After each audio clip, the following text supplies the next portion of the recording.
నష్టం ఇవ్వకుండా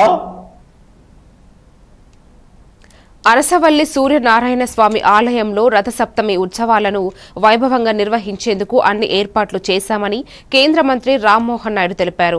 సూర్య నమస్కారాలతో రథసప్తమి వేడుకలు ప్రారంభమయ్యాయి. 4000 మందితో నిర్వహించిన సూర్య నమస్కారాల కార్యక్రమంలో ఎమ్మెల్యే గొండు శంకర్తో కలిసి కేంద్ర మంత్రి రామ్మోహన్ నాయుడు పాల్గొన్నారు. రథసప్తమిని రాష్ట్ర పండుగగా నిర్వహించేందుకు ముఖ్యమంత్రి చంద్రబాబు నాయుడు అంగీకరించడం గొప్ప విషయమన్నారు. ఎన్నడూ లేని విధంగా రథసప్తమి ఉత్సవాల్లో హెలికాప్టర్ టూరిజంతో పాటు సాంస్కృతిక కార్యక్రమాలు నిర్వహిస్తున్నామన్నారు.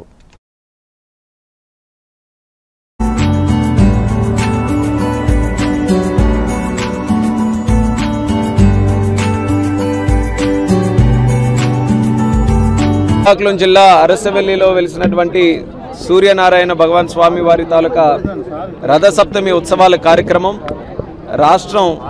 రాష్ట్ర పండగగా నిర్ణయించిన తర్వాత చాలా గ్రాండ్గా 3 రోజుల కార్యక్రమం నిర్వహిస్తున్నాం. అందులో మొట్టమొదట కర్టెన్ రేజర్ ప్రోగ్రాం కింద సూర్య భగవాన్ స్వామిని ఆరాధిస్తూ సూర్య నమస్కారాల ప్రోగ్రాంతో సుమారు 4000 మందితో ఈ యొక్క కార్యక్రమాన్ని కూడా ప్రారంభించడం జరిగింది. ప్రత్యేకంగా ఈ కార్యక్రమంలో పాల్గొన్నందుకు చాలా ఆనందపడుతున్నాను. ఎప్పుడూ జరగని విధంగా ఈ యొక్క ఉత్సవాలు జరపాలనేది ఇప్పుడు ఉన్నటువంటి ప్రభుత్వం తాలూకా కోరిక. దానికి మొట్టమొదట అడుగు వేసింది మరి ఎమ్మెల్యే గారు గొండు శంకర్ గారు.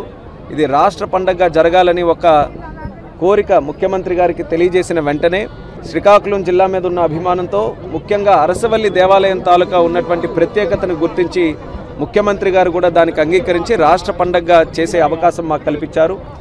ఆ జీవో వచ్చిన వెంటనే మరి నేను కానీ అలాగే రాష్ట్ర మంత్రి వర్యులు అచ్చెన్నాయుడు గారు కానీ మరి స్థానిక నాయకత్వం కానీ అలాగే జిల్లా యంత్రాంగం కానీ అందరం కూడా కలిసికట్టుగా మంచి ప్రోగ్రామ్స్తో కల్చరల్ యాక్టివిటీతో స్పిరిచువల్ ప్రోగ్రామ్స్తో 3 రోజులు కూడా ఈ రథసప్తమి ఉత్సవాలు